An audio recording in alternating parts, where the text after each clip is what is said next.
Hi everyone, I'm Elaine. Welcome to my another episode of the project analysis video. If you have watched my previous episodes, you will understand the reason for doing the project analysis is because very often during the preview and the actual launch day of a new launch, you will only get the price list on the actual launch day. And many buyers often will end up like not knowing whether they can afford, not knowing which unit to buy exactly. So the reason for doing the analysis is not just to identify the unit type, like which kind of layout is suitable, but also to understand how each developer prices their project differently, so that all this will get you more prepared for the pricing on the actual launch day. So today my analysis is on Elta, a new upcoming development at Clementi. So let us now take a look at Elta. So these are some artist impressions. From here you can see that it's actually two high-rise development, 39-story, and these are the artist impression of the drop-off area and also some of the facilities that they provide. So to look at the project in detail, this development is actually by two developers. It's a joint venture between MCL Land and CSC Land Group. So it is actually, like I mentioned, two blocks of 39-story high-rise, total of 501 units. The expected vacant possession date is actually in March 2029. So these are the project information, the basic information that we should all know. So next, where exactly is this Elta located? If you are familiar with Clementi, it's actually along Clementi Avenue 1, and it's actually seated in between of two resale developments. The first one on the left is Clavon, the other one is Clement Canopy. Clavon has just recently TOP last year, 2024. So over here, you can see that it is again two high-rise, block 10 and block 12 over here. There's two different facing. It's either you face different towards Clementi Avenue 1, or if not, will be towards the AYE, which is the expressway facing. Okay, so over here, I will share more on the different facings later on, but just to understand where it is located, in between Clavon and Clement Canopy. So later on in my analysis, I'll also be doing a lot of using Clavon as a reference in a lot of this analysis. So, like I mentioned just now, in terms of the views, just now I was saying that it is either facing the Clementi Avenue 1, which will be, you have this Nanhua High School. This photo is taken on level 30, which means to say, now typically for schools, it's about 5 to 6 stories high. So around mid-floor and above, you should be able to clear the school. But if it's on a very high floor, 30th and above, then you will get quite nice unblocked view like that, okay? But of course, you'll be facing still some buildings, which is actually slightly more in front. If it's the other expressway facing, so expressway facing is also very subjective. Now, why is that so? Because we all know if it's facing expressway, then that is bound to have certain noise level. So the noise level is very subjective as to whether how much acceptance level that we can accept. So to have a better gauge on this, I would suggest that we should visit Clavon or Clement Canopy yourself to understand the kind of noise level that you'll be expecting, so that it's a better gauge for yourself. But then having said that, expressway facing, because of the certain noise level, we may feel that developer may price it more sensitively, right? But in this case, in Elta, it may not be so, because on a higher floor, mid-floor and above, or even like this photo is taken level 30 facing towards the AYE, you get very nice unblocked views because there's a lot of landed opposite. And for level 30 and above, you actually can get some reservoir view already. So later on in my analysis, I will share more with you again later, but it's not so much on the premium towards expressway or non-expressway, because even though, like I mentioned, there's certain noise level, but you actually get to enjoy quite nice views. So we will discuss into that later on. So coming back to Elta, coming back to the location itself, we all know that Clementi is a very good school education hub. I will not say it's just like basically primary school or secondary school. It is a stretch from primary to secondary. All right, you have our Nanhua High School here. We have the School of Science and Technology. We also have got tertiary school, Singapore Poly, and also Ngee Ann Poly is also along Sunset Way. It's also along Clementi, so it's in close proximity. Not just tertiary, NUS is also situated here, and we also have got SIM and SUSS also next to Ngee Ann, which is also in close proximity. So in Clementi itself, why this area, this location, not just being a mature estate, is also provides a lot of convenience in terms of the amenities surrounding it, and also, like I mentioned, the schools that it provide in Clementi, from primary school all the way to your university. So this is always a very sought after location. So Elta, again, in Clementi Avenue 1. In terms of the primary school within 1 kilometer, we take reference from Clavon, because Clavon is just next to it. So we have got Clementi Primary School and Paytong Primary School within 1 kilometer. So now we want to look at the actual details, actual project information. We will of course usually look into the site plan, the different unit mix that we have, and also the distribution chart. So if you look at this, the site plan, okay, this is block 10, this is block 12. So as I've shared earlier, this will be facing Clementi Avenue 1 where the school is, and towards this direction is actually towards the AYE. So just now I also did mention it is difficult for us to gauge at this point of time whether the developer will place a premium at the non-expressway facing because it's supposedly a quieter facing. Because from what we see from the site plan, you can see that the 4 bedrooms are all over here, which usually developer will place the bigger units at the more premium facing, which in this case, it might be the AYE facing, because as I mentioned, from mid-floor and above, you actually get very nice unblocked views.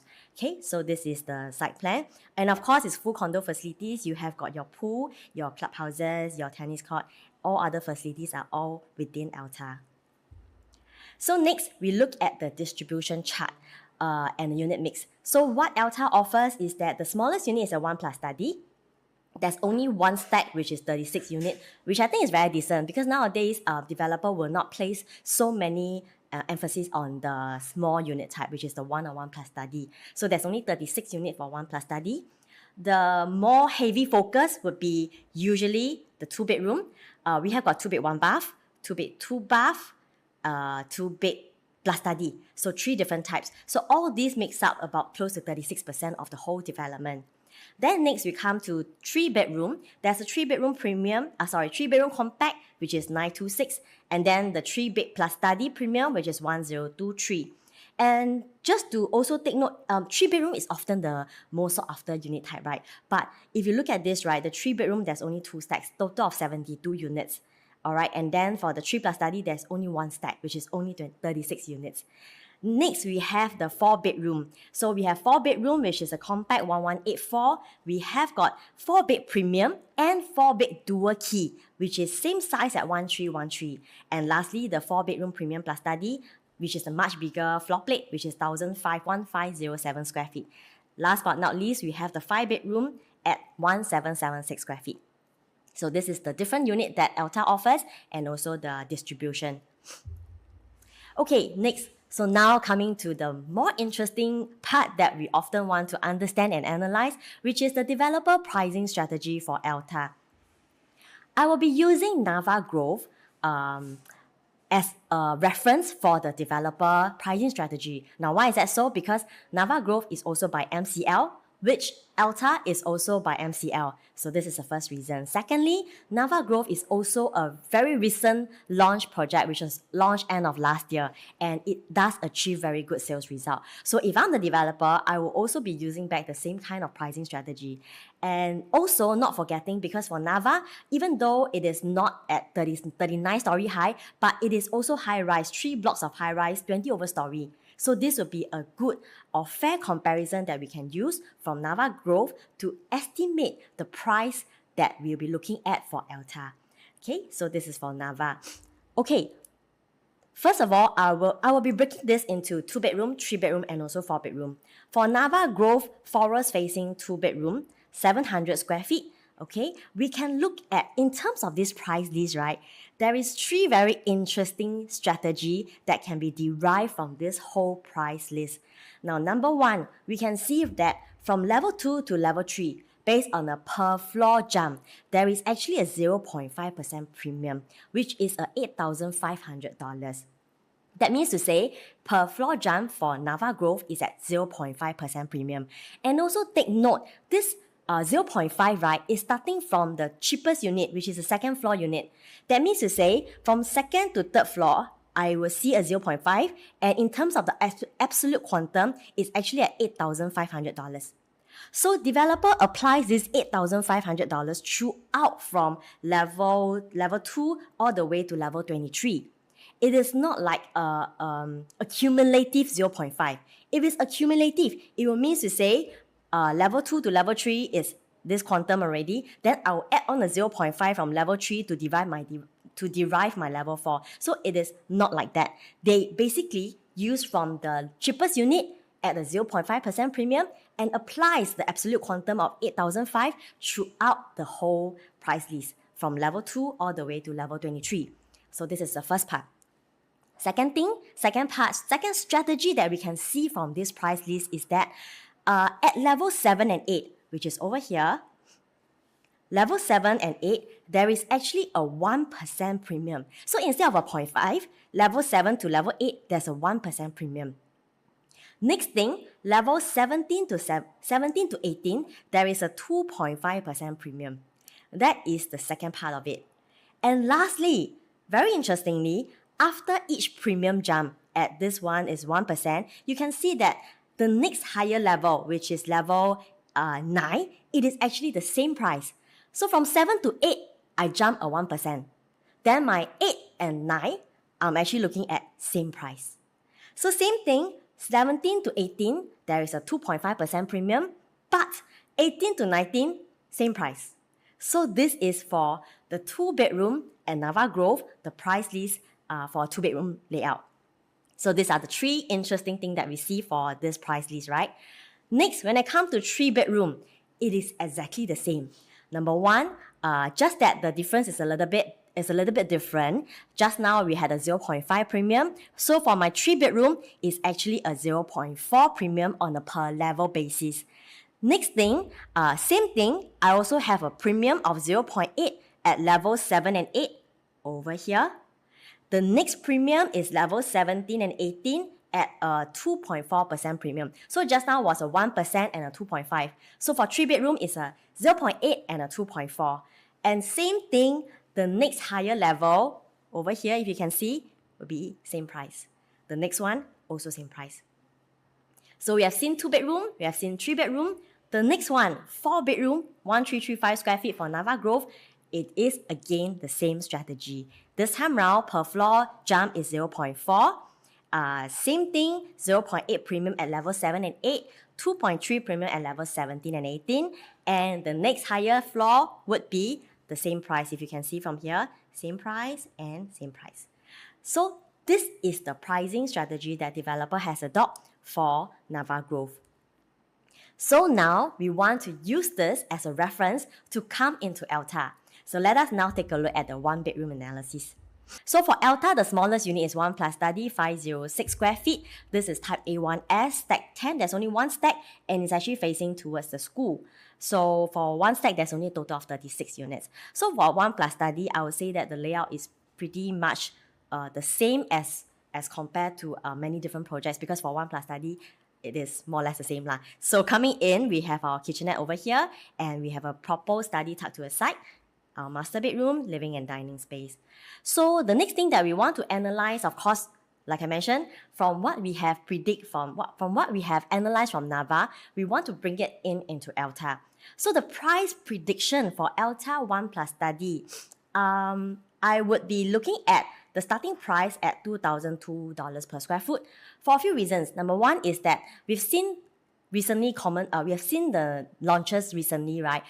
For an OCR development for Elta, a good gauge will be around $2,002 per square foot. That's firstly. Secondly, we have also seen, like I mentioned, Clavon, which is just next to it, and it's a newly TOP project. The 1-bedroom highest transacted per square foot has already reached 2,180 per square foot. So I think that to look at Elta from 2002 onwards is a very fair price, and probably it could be a little bit more. It could be starting from 2,250. So thereabout. So if I were to use a 2002, for instance, over here, I would want to put in my 3 strategies into this price list. So number one, also a 0.5% premium jump, per floor jump, if you remember earlier on at Nava Grove. So per floor is actually at 0.5. Next, I would have a 1% premium at certain level and the next level, higher level at 2.5% premium. So in this case, because Nava was only 23 story, so for Elta, which is 39, I would want to bring the level to be estimate at about level 13, and then the next one maybe level 26. So I apply a 1% premium at level 13, I apply a 2.5 premium at level 26. So then again, the next thing is that remember, the next higher level, which is 14 and 15, it will be at the same price. So same thing, if I want to, at my 26th floor with a 2.5% premium, the 27 and 28 floor will be the same price. So I have actually adopted the Nava growth strategy into my prediction for Elta.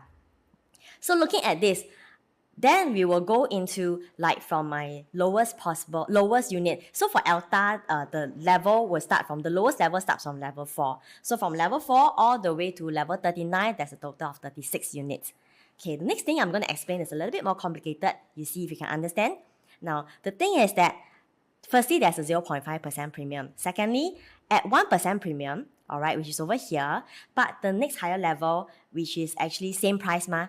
So actually, I would have also need to factor in a 0.5 over here. So that will mean to say, at this stage, right, it's a net off of 1%, okay? Because there's a premium, there's an add-on of 1%, but my next 2 units is actually same price. So that will actually net off my 0.5 premium per floor. So next, over here, there's a 2.5% premium. So not forgetting 2.5% premium, I will have to also less off, firstly, the initial 0.5%, and then the other next unit 0.5%. So at 2.5%, I will have to net off a 0.5 for my first jump, another 0.5 for my second jump. So I will say it's 2.5 minus 1%. So the overall would be, so I'll write here 2.5% minus 1%.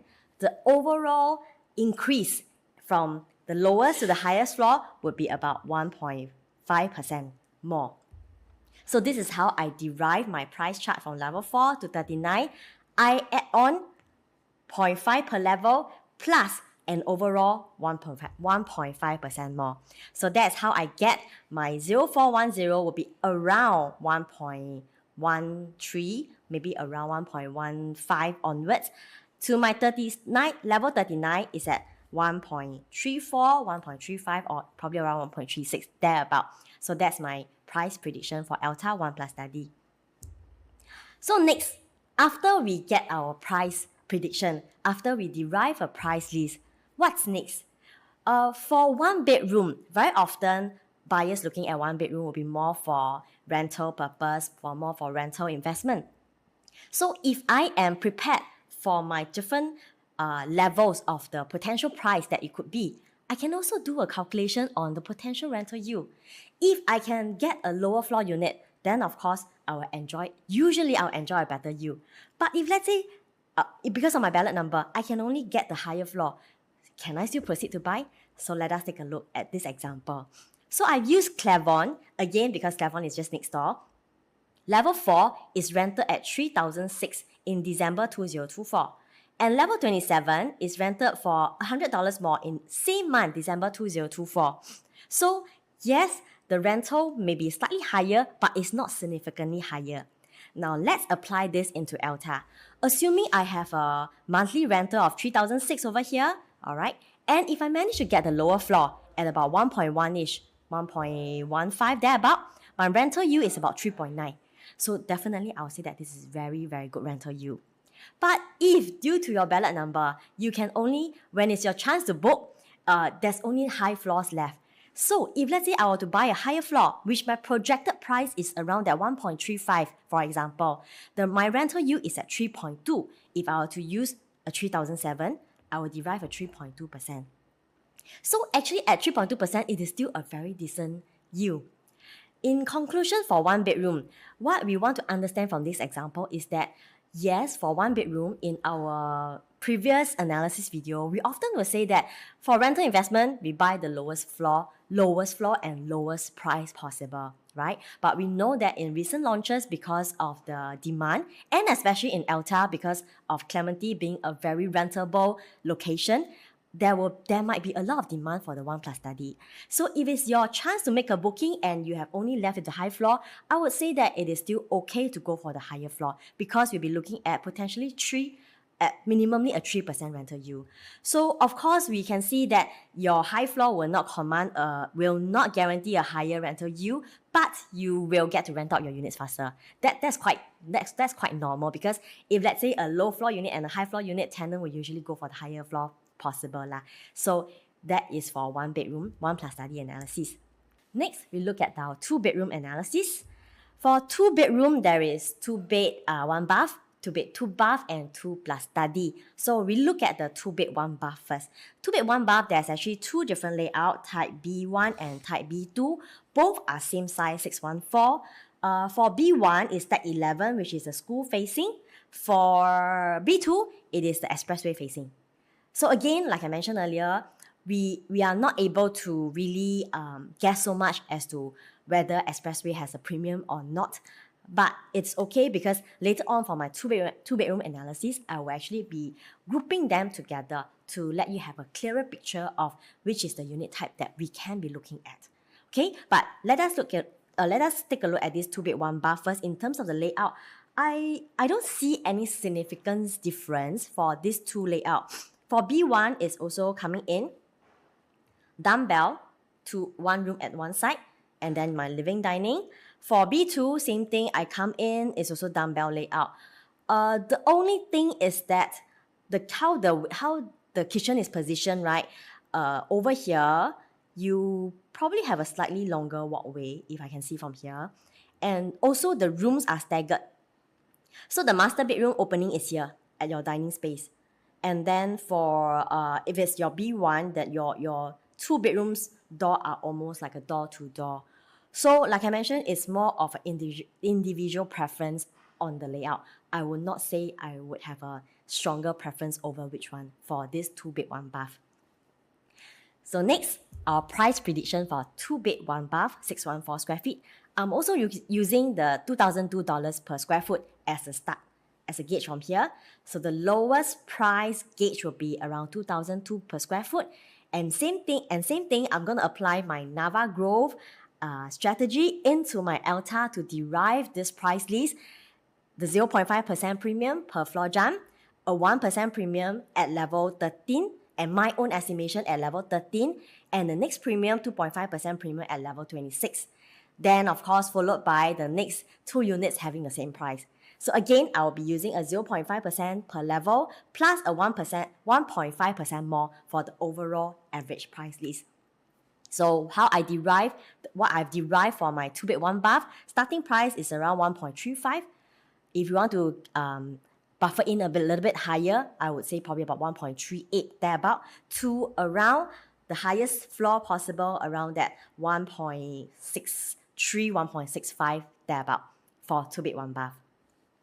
Okay, so we have understand the layout for 2 bed 1 bath. We understand the price for 2 bed 1 bath. We want to now look at 2 bed premium. So 2 bed premium, again, there is actually 2 different layout. So 2 bed premium will be 2 bed 2 bath. I'm looking at B3P and B4P. Both of them 700 square feet. One is actually facing the expressway. The other one is facing towards the school. So very similar to my 2 bed 1 bath. Again, in this floor plan comparison, I don't see any significant difference as well. Now, let us take a look at B3P first. So coming in, I have my dumbbell, 1 bedroom at one side, my living dining, and then kitchen tucked to one side. So what I like about the 2 bed 1 bath or even the 2 bed 2 bath is how the kitchen is nicely tucked away, because I think moving forward, a lot of developers have started to have this more efficient or better layout in terms of a kitchen, even though it is an open concept kitchen, but it is nicely tucked away so that you will not look straight into your kitchen as soon as you enter your house. So this is something that I like about Elta for their 2 bedroom layout. So this layout, as compared to the other one, B4P, the only difference is I can see again the walkway. So if you come in from your door opening to where you start your living, the walkway over here is this amount, is that distance. But for the B4P, it's definitely a longer walkway. So again, this is probably the only difference that I can see comparing these two layouts. Okay, so next, my price prediction for Elta 2-bed 2-bath 700 square feet using the same strategy. My starting price also at 2,002 per square foot.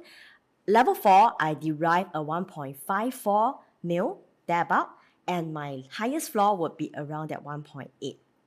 So this is for 2-bed 2-bath. So next, I want to look at what is the 2 plus study. 2 plus study is actually 807 square feet. Now, personally, I would feel that 807 square feet might be a little bit too big for a 2-bedroom because the next jump to 3-bedroom compact is at 926 square feet. But nevertheless, we also want to analyze this because, as I mentioned, later on, I'll group all this together as a 2-bedroom to determine which is the unit type that we should be looking at. Okay, so for 2 plus study, the layout is also very similar to the 2-bedroom premium, just that we have an additional study over here. It is stack 6 AYE facing over here, only one stack, so 36 units. My price prediction for Elta 2 plus study, 807 square feet. Again, if I were to start from 2,002 per square foot, my lowest floor, level 4, would be around 1.7 over each. Then my level 39 would be above 2 million, 2.14, 2.15. So before we identify which unit type that we should be looking at for 2-bedroom in Elta, I think we need to address this first. Because there's a lot of buyers on the ground will always say that, 2-bed 1-bath, if I want to go for rentability, rental yield, is 2-bed 1-bath. 2-bed 1-bath is usually better, right? Because lower quantum price. So should I be looking at 2-bed 1-bath or 2-bed 2-bath? Next thing, low floor and high floor. Like just now, as I mentioned in the 1 plus study analysis, low floor has got better yield, but does it mean that I should avoid the high floor totally? And also lastly, the expressway facing versus the non-expressway facing. So for this, I again want to use Clermont as a reference because it's next door. The rental will be a very, very good gauge to what we will be expecting for Elta later on. Okay, so first thing first, 2-bed 1-bath versus 2-bed 2-bath. So for Clermont, 2-bed 1-bath, non-highway facing, non-expressway facing for 2-bed 1-bath, the rental that was transacted in December 2024 was at 4,001. So for 2-bed 2-bath, the rental was transacted at 4,006. The size difference, 678 versus a 764. So 2-bed 1-bath and 2-bed 2-bath. So we can see from here, yes, tenant actually do pay a higher rental for 2-bed 2-bath because as the owner yourself, I'm sure you want to command a higher rental as well, right? Just that the difference is again not a very big gap. Now, if I were to apply the rental into Elta's pricing, so assuming my Elta 2-bed 1-bath over here, 2-bed 1-bath at, remember the lowest price possible is at 1.35 thereabout, and if I get a rental at 4,001, my rental yield is 3.6%. So next, we look at 2-bed 2-bath. If Elta 2-bed 2-bath, and if I were to get the lower floor at 1.5 each, my rental, similar to Clermont, I put it here to 4,006, my rental yield is also at 3.6%. So actually, although we see that the rental in terms of absolute is not very big gap, but if I were to put it against the, that means I use the rental in relevance to my purchase price, actually the rental yield is the same. So I think it is not so much on whether I should be looking at strictly 2-bed 1-bath or strictly 2-bed 2-bath. It's more of the pricing that we are entering later on, which again I'm going to address later. Next thing, low floor versus high floor. So just now, as I mentioned again, low floor, is it definitely better rental yield? High floor should avoid. These are some of the common questions asked from buyers because high floor already very high price. So again, let us take a look at the rental from Clermont to understand this better. So in Clermont for 2-bed 1-bath, stack 678 square feet, low floor, 4th floor was transacted at 4,001. 18th floor transacted also at 4,001 and it's only 1 month apart. So if I were put this into Elta perspective, my 2-bed 1-bath, assuming that I have a rental of 4,002, all right, if I were to buy the lower floor, fourth floor for example, at 1.35, definitely my yield is better at 3.7. But if I were to buy at level 39 and my purchase price is 1.6 over, my rental yield is still at 3%. So actually, in Clementi itself, because of the location in Clementi, that the rentability and the rental is actually usually able to command a higher rental in Clementi, the concept of just getting low floor for a better rental yield may be not so much for Elta in Clementi. Because we can see, because of the rentability, I'm still able to get a decent rental yield at 3%, even though my purchase price is much higher at 39 story. And over here, I'm using a very absolute difference between the lowest floor and the highest floor. If I were to get something in between, maybe a mid-floor to 20 over floor, my rental yield will definitely be in between that 3% to 3.7. So I am still able to enjoy a good decent rental yield for Clementi, for Elta, if this is the kind of a price range and this is the kind of rental that I am going to fetch later on for Elta.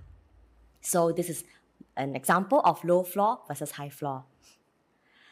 Not just that, if we were to take a look at Clermont, because we know that although rental yield is lower, but we can also understand from Clermont, if you look at this example, this is a Clermont 2-bedroom premium based on the second floor. So this is also a very good example. 0217 transacted at $1,005 per square foot, or I'll say 1.2 million. All right, for the 35th story is transacted at 1.69 million. So we can see that there's definitely a big price gap in terms of the purchase price. But in terms of the selling price, and this is a good example because the selling is only 2 days apart, all right, on the 22nd and 20th of November. You can see that the sale price that the high floor is able to command is also higher. $1,009 per square foot versus a $2,100 per square foot difference. So we can see that buyers actually are willing to pay a higher per square foot price or a premium if you are actually on a high floor. So now this also applies, but what I want to say is that this may not necessarily apply to all projects, because we also need to understand, just now as I mentioned, for Elta or even for Clermont, the low floor and the high floor will have different views. So this is possible when your high floor is able to fetch a nice view, and that's why buyers are willing to pay a premium for a resale unit. But in another development, if let's say another development, the price gap is also that 200,000, but your second floor and your 30th floor, you also look at the same block view. Maybe you have an opposite building already there. If your second floor and your 30th floor is also the same view, then my advice for you is that for that kind of development, it will not be advisable, because later on in the resale market, your buyer will not pay you a premium because the views are the same. So they will not pay you a premium just because you're on a higher floor. So like I say, this example from Clermont, we can actually apply it to Elta because the facing, the way that the buildings are structured are the same. But I will not say the same for the rest of other development. Okay, so this is the low floor versus the high floor. Next, expressway versus non-expressway. So for this one, again, we are taking Clermont as a reference. For 2-bed, 2-bath, AYE facing, the rental was transacted at 4,000, was transacted for 4,005. That is AYE facing. For non-AYE facing, it's actually rented for 4,006. So actually, there is again no significant difference.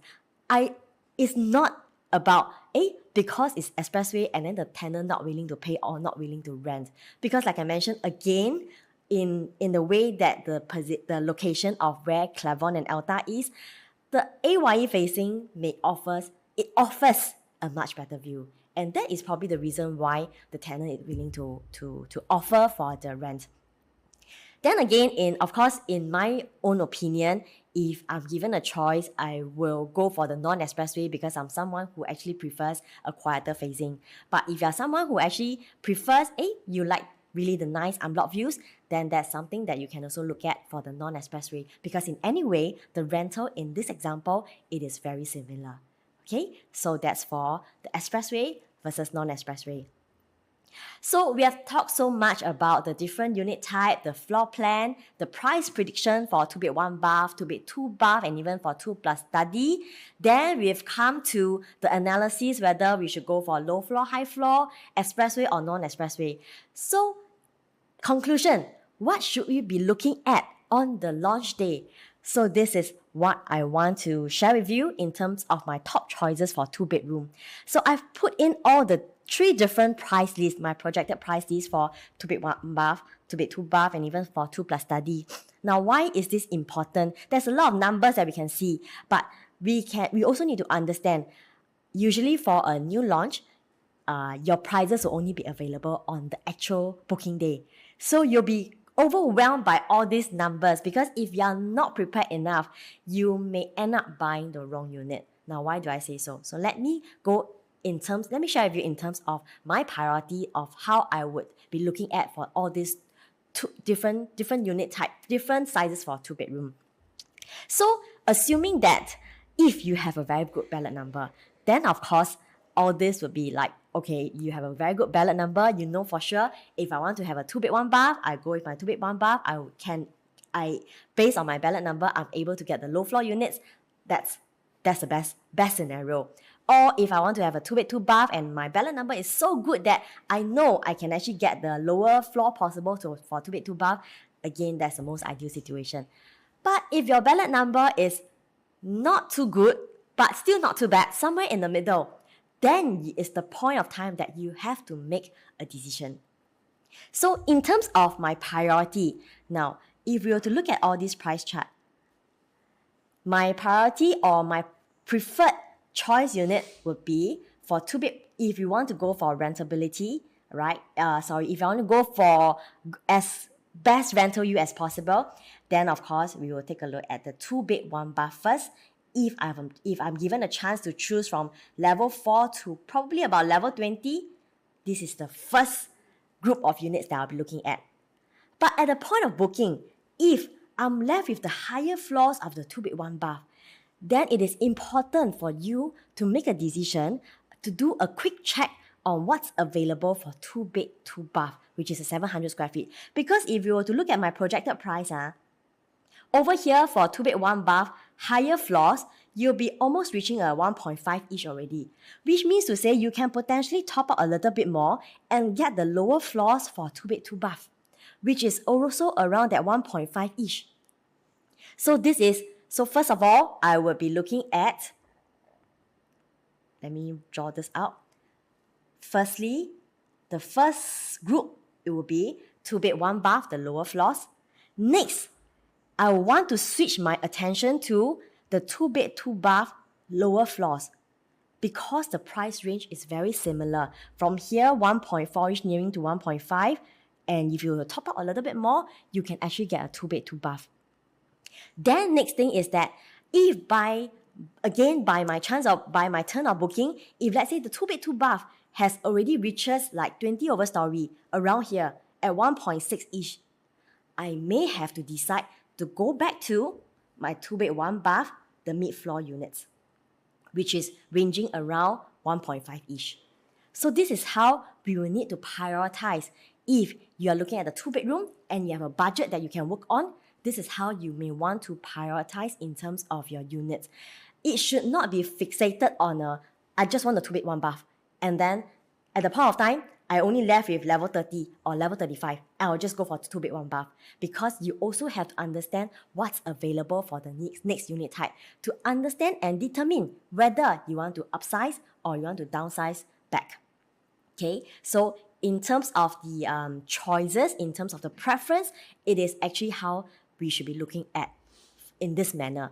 Next thing, if my 2-bed 2 bath, say for example, if you are looking at 2-bed 2 bath, but it reaches such a point that at your time of booking, you are only left with the mid to higher floor over here, and we know that the purchase price is around that 1.7 to 1.8 mil-ish, then, like I mentioned again, we should be looking at the next higher unit type, which is the 2+ study, which potentially at the same price range, you may be able to get a bigger floor plate.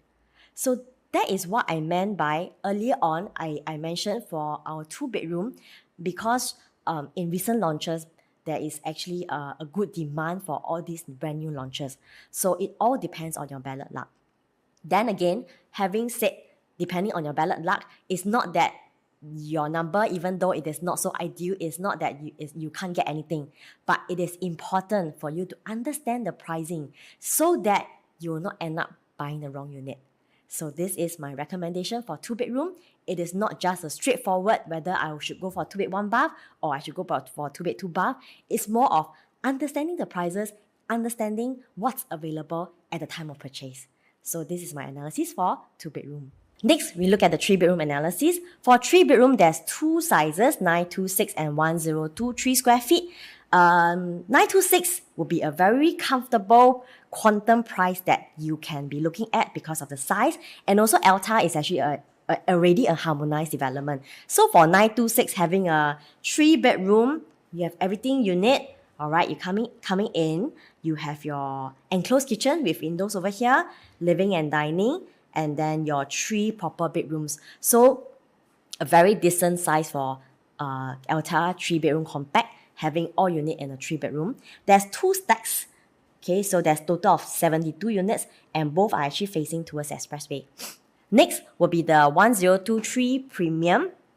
For this layout, it is a little bit different because for the 926 is a very conventional, traditional layout. You come in and then all the 3 rooms at the side. But just take note, just now I forgot to highlight. Just take note that the 3rd bedroom is actually situated here, which means it is not the same facing as the living room, which means it will be over here. The windows is over here. That will mean to say for your 3-bedroom compact, which is at the corner units, your 3rd bedroom will be either looking at Clavon, or if not, then Clement Canopy. So that's for the 926. So 1023, it is also okay, but I just realized that, right? I've also come to realize that recent projects for 3-bedroom, a lot of developers are starting this trend that they have this dumbbell layout for 3-bedroom. So you come in, you have 2 rooms at one side and another one over here. I guess this is really to have more space efficiency. So you will save more space at the walking corridor lah. So that's why you have this dumbbell layout. So anyway, for this 1023, you have a proper study. Again, then also with a little yard area, enclosed kitchen, and a dry kitchen as well. So this is also ideal. Everything you need for a 3-bedroom is there for 1023. Okay, next, our price prediction. My price prediction for 3-bedroom compact. So 926, again, if you were to look at $2,002 per square foot, using the similar strategy, but this time round it's also the same, 0.5, 1%, and then 2.5% premium. My lowest possible price would be around 2.03, maybe around 2.05, thereabout. My estimate for this. Then the highest possible will be around that 2.5 range for 3-bedroom compact. For 1023, my starting price would be estimated around 2.25. Maybe if you want to buffer a little bit more, around 2.3, thereabout, then all the way to 2.7-ish for 1023 square feet. So in terms of my top choices for 3-bedroom, so just now as I mentioned, 926 and 1023, in terms of the layout, there's nothing much to pick on. It is quite decent layout. 923 will be very affordable and very, very, very good quantum, because if we were to go back to the price prediction, even at 2.1 million for a 3-bedroom, in current new developments, whether is it a preview stage or is it going to be post-launch, 3-bedroom below 2.1 or even at 2.1 million is already very, very difficult to find for a brand new development. So in terms of the quantum for 926 square feet, it's a very sweet spot. It's a very affordable quantum for especially upgraders, because we know in Clementi there's actually a lot of $1 million HDB upgraders from there. So definitely at 2.1, it's very affordable. So then That's for 926. For 1023, I would still prefer the 1023 if my budget allows, because it is a much bigger unit, and we know that usually upgraders, be it whether I'm a 4-room HDB flat or 5-room HDB flat, it may be a little bit difficult for them to downsize into a 926 square feet. Whereas for 1023, I have my 3 proper bedrooms. I have a study, which can also act as a helper's area or my storage. I have my washing yard area that most of the upgraders would still prefer to have. So if given the budget, if budget allows, I will still go for the 1023 square feet. Having said that, we also want to look at the price list of what's going to be out on the actual day. So similar to my 2-bedroom preference, 2-bedroom priority, I also want to look at what's available at the time of booking. Now, if I'm looking at 926 compact, 926 square feet, 3-bedroom compact, and if my ballot number is so fortunate that I'm actually the front numbers, right, I definitely will go for the lowest price possible, ma. But once I reaches a certain level, say for example around level 20, that my total quantum price is about 2.2 each already, then I will also need to understand whether are there low floors of the 1023 that's available, because I may be paying very similar or a very slight top up, but I get a bigger room type. So how this works is very, very similar to just now what I have analyzed for 2-bedroom. So this is for the top choices, or rather the preferred choice for 3-bedroom analysis. Okay, so similarly for my 3-bedroom 1023, so I make a note here. Also. If I'm just looking at 1023, my 3-bedroom premium, I may have to, at a certain point of time, I may have to stop, to pause, and look at what's 4-bedroom compact availability, so that I can decide whether I want to go for a higher floor of the 3-bedroom premium or a lower floor of the 4-bedroom compact. Okay, so this is for 3-bedroom analysis. All right, next, 4-bedroom. 4-bedroom, there's 2 sizes, 1184, 1313, and we also have got the dual key and also the 4-bedroom premium.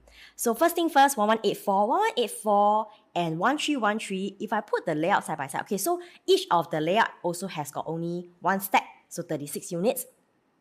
For 1184 is facing towards the expressway. For 1313 is facing towards the school. So in terms of the layout to say, I again don't see any major difference.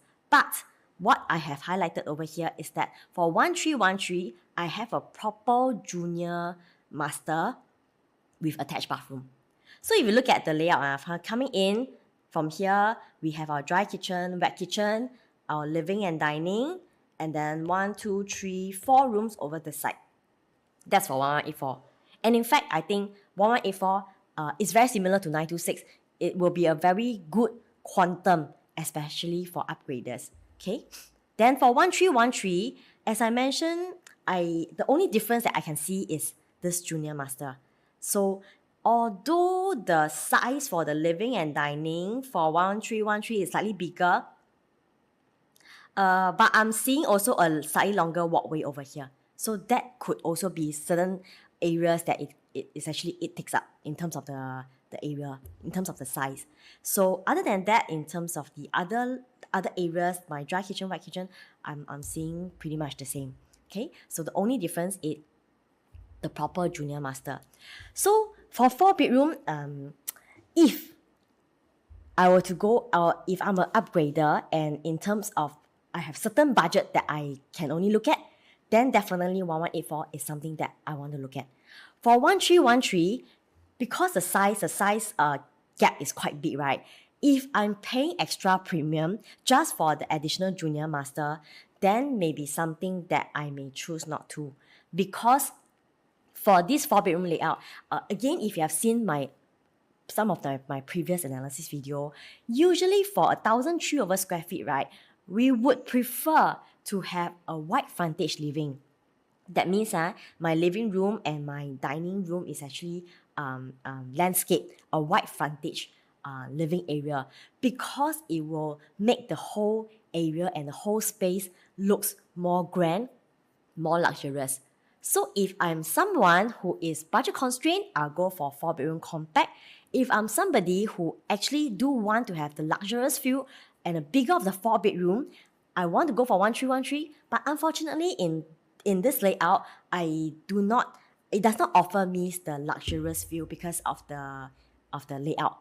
Alright. Next thing is also because I'm looking at this is that there is no private lift in the 4-bedroom premium. So this is just something for you to take note. Okay, next we have got for Elta, there is a 4-bedroom dual key, 1313. The size is the same as just now what we've seen for 4-bedroom premium, 1313. So now the next thing is that whether can we consider a 4-bedroom dual key? So let us take a look at this. First, we understand the layout first. So coming in from here, we have got 2-door entrance, 2-door access. One is to my bedroom and my kitchenette, and I have a balcony over here. The other door will access to my proper 3 bedrooms. So I have a dry kitchen, I have a wet kitchen, I still even have a store, my living and dining, and my 3 rooms here. So it is actually a very decent, a very nice layout for a dual key layout. Now, we talk about rental yield first. For 4-bedroom dual key, very often most of us will want to buyers will want to look at a 4-bedroom dual key because they may have a concept or they may have the idea of already wanting to stay in one area and then rent out the studio, or stay in the 3-bedroom and then I rent out a studio. Or maybe because of the recent co-living concept, right? Buyers are also looking at, if I have a dual key, I may potentially enjoy a better rental yield. So let us take a look. In terms of, again, taking Clermont as a reference, my rental, right, for a 1-bedroom at 3,006 and my 3-bedroom at 6,003, if I combine my rental for my 4-bedroom dual key, it can potentially reach around $9,900 to $10,000 per month, which is a very, very high yield of 4% based on my projected price. Alright, so this is something that you can look at if you want to have the concept of you want to stay in, but you also want to rent out, or you want to rent out both units but enjoy a very high rental yield. So this first thing. Second thing is that because the 4-bedroom dual key is 1313 and it's same size as 4-bedroom premium, if developer can price a 4-bedroom dual key at a lower per square foot, if I were to price at $50 per square foot cheaper, my quantum would be $70,000 cheaper. If the difference is $100 per square foot, $100 PSF cheaper, then I'm potentially looking at about even $150,000 difference in terms of my purchase price. If this is the case, then 4-bedroom dual key is something that you can also be looking at. Now, why is that so? Because in some other developments, or most of them, 4-bedroom dual key sizes are usually bigger than the 4-bedroom premium. That would mean to say, I buy a 4-bedroom dual key, although I have a better rental, but my purchase price is much higher.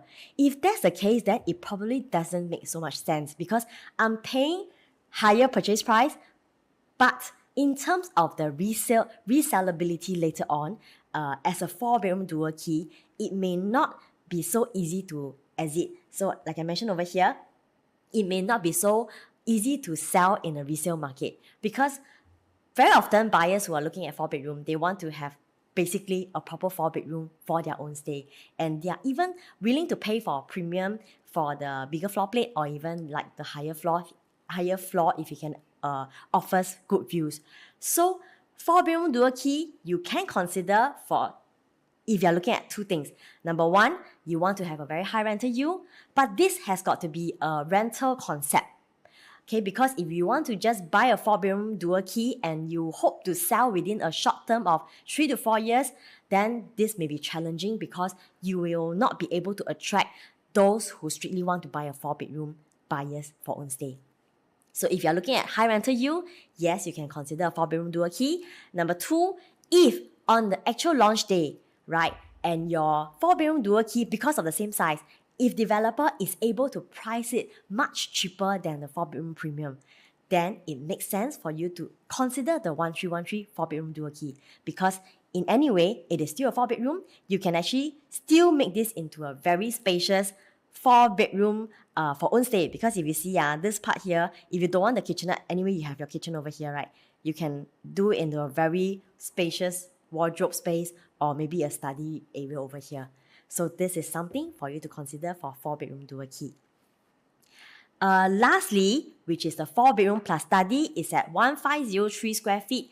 For this layout, this is only one stack 13 facing towards the expressway. Let us take a look at this layout. We have our dry kitchen, wet kitchen, we have the yard area, a much wider living and dining size in terms of the width, okay? But again, unfortunately, this does not offer the wide living frontage, okay? But it does have a wider in terms of the width, and there's actually a study, there's a home shelter, there's actually, the master bedroom is very nice because you have got very spacious master bedroom. This is actually basically just the wardrobe space. You have some wardrobe space here and the whole of this stretch. So very, very nice master bedroom, just that it does not offer you the wide frontage. Plus, also, it doesn't come with a private lift. So why do we emphasize on the private lift for 4-bedroom and 5-bedroom? Okay, now if you look at the estimated price of $2,002 per square foot, I multiply by 1,005 over square feet, right? 1507 square feet. My total quantum for lowest floor is 3.6. It may go all the way up to even about 4 million for 4 plus study. I want to take reference to, again, for Claremont, because this is important. For a 4-bedroom, we basically, and especially for the bigger floor plate, we definitely have to target at own stay buyers, or even yourself who is buying 4-bedroom right now. You are also potentially going to stay in yourself, not so much on or renting out the whole of the 4-bedroom. So for Elta 4-bedroom plus study is at 1507 square feet. Claremont 4-bedroom premium, what Claremont offers is at 1582 square feet. If you were to look at the layout, this offers a wide living frontage. And then there is actually a private lift. So when you come in, when you stand over here, you look at the whole space over here, you can see that definitely it offers a more spacious, more luxurious kind of feel. So it's important for you to understand what's available at your next door neighbor, because if today you were to buy something, next time when you want to resell, your resale buyers will also be looking at the same thing. Because in any way, when Elta is going to TOP about 3 to 4 years later, Claremont is also still pretty new. It's just for 4 years later, it's probably about 4 to 5 years for Claremont. So important to understand what your neighbor is offering. And if you look, but of course, again, we also have to understand today, if you are buying Elta, of course you are buying the brand new development, and it's actually from developer, you're buying at the developer's price. If you're looking at Claremont as a sub-sale, or okay, now it's already resale, as a resale unit, then of course we need to understand that the first owner has already made a decent profit, and you are actually going to pay the first owner that amount of profit that they actually will be looking at. Okay, so that is the comparison between 4-bedroom, Elta and Claremont, private lift and no non-private lift. Okay, so next I come to my 5-bedroom analysis. 5-bedroom is at 1776 square feet. It's also one stack over here facing towards the AYE. So again, we look at this coming in, we have our wet kitchen, dry kitchen, much wider living and dining width.